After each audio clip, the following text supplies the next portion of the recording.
আসসালামু আলাইকুম। সবাই কেমন আছেন? আলহামদুলিল্লাহ, আমরা তো অনেক ভালো আছি। তো আজকে আমি একটা রেসিপি নিয়ে আসলাম। সেটা হলো আমের আচার, কাশ্মীরি আচার যেটাকে বলা হয় সেটা। তো প্রথমে আমি পাতিলে বসাই দিছি কড়াই। এখন দিয়ে দিলাম আমি চিনি। চিনিটা কিন্তু লাল চিনি।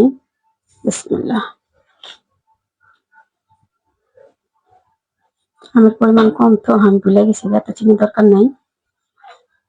তো এখন চুলাটা আমি জ্বালাই দিছি।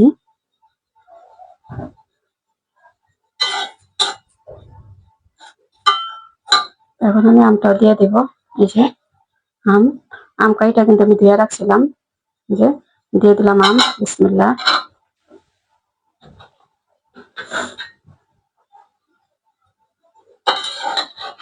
এখন এটা পাকাতে বেশি সময় লাগে না, 5 থেকে 10 মিনিট। এটা চিনিটা পানি বের হবে, পানিটা শুকালেই আপনার আচারটা রেডি হয়ে যাবে, কাশ্মীরি আচার। দেখেন চিনিটা কিন্তু গলে গেছে, যে পানি ছেড়ে দিছে চিনিটা। পানিটা শুকালেই আমার আচার হয়ে যাবে।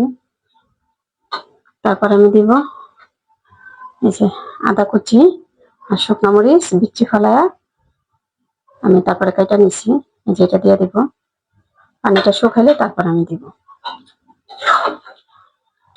5 থেকে 10 মিনিট সময় লাগে, বেশি সময় লাগে না আচারটা। এই যে আচারে কিন্তু পানিটা শুকাইতেছে। আর এই যে এখন আমি দিয়ে দিলাম লবণ। লবণ তো দিতেই হবে। একটু লবণটা পরে দিলাম কেন, লবণটা পাইলেও আমটা বেশি গলে যেত, এই কারণে আমি পরে দিলাম লবণটা। কারণ আচারে কিন্তু পানি দেওয়া হয় নাই, শুধু চিনি দিয়ে এটা হয়ে যাব। শুধু চিনিটা শুকলেই আচারটা রেডি। তো লবণটা দিলে হয় কি আগে গলা যায় না, এই জন্য আমি পরে দিলাম লবণটা।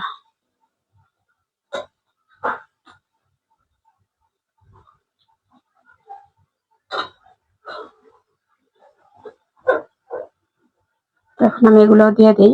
এই যে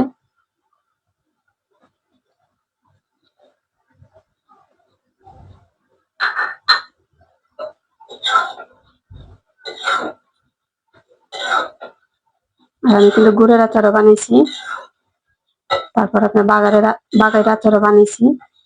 এখন বাকি আছে এটাও বানায় দেখাই দিলাম আপনাদের।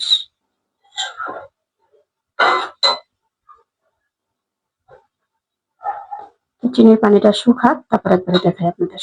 এই যে দেখেন আমার কিন্তু আচারটা রেডি হয়ে গেছে। এই যে কাশ্মীরি আচার।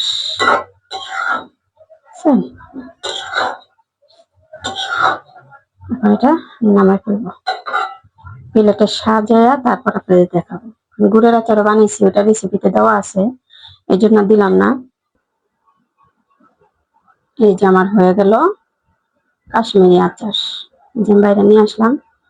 দেখেন এই চিনিটা আস্তে আস্তে কিন্তু আরো গাঢ় হয়ে যাবে। এটা খাইতে কিন্তু সেই স্বাদ, মজা আছে। তবে এটা কিছু দেওয়া না, মানে খিচুড়ি খিচুড়ি দেওয়া তারপর আপনার ভাত দেওয়া, এটা খেতে স্বাদ লাগে না, এটা এমনি খাওয়া লাগে। এটা কিন্তু আপনার অন্য কিছু দেওয়া ভালো লাগবে না। আর খিচুড়ি দেওয়া ভাত দেওয়া খাইতে পারেন আপনি ওই যে বাগারের আচার আমি যেটা ভেজে ছাড়ছি আগে ওইটা। তারপরে যেটা গুড়ের আচার, এটা শুধু গুড় আর দইনার পাক্কি আর হলো আম, লবণ, আর কিছু নেই।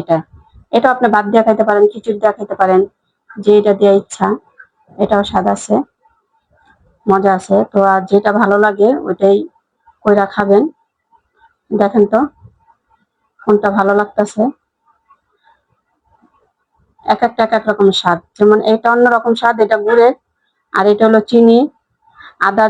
আদার একটা গ্রান আছে, এই যে আদা, এটা যদি আপনি মিলায় চাবায় খান খুবই ভালো লাগে। আর যে মরিচ। তো রেসিপিটা তো আমি শর্টকাটে দেখাইলাম, যদি ভালো লাগে তাহলে আপনারা করে খাবেন। আর আপুরে বলবেন কেমন লাগে না লাগে। তো আর কি শর্টকাট একটা রেসিপি দেখাই দিলাম। আজকে এই পর্যন্ত। সবাই ভালো থাকবেন, সুস্থ থাকবেন। আল্লাহ হাফেজ।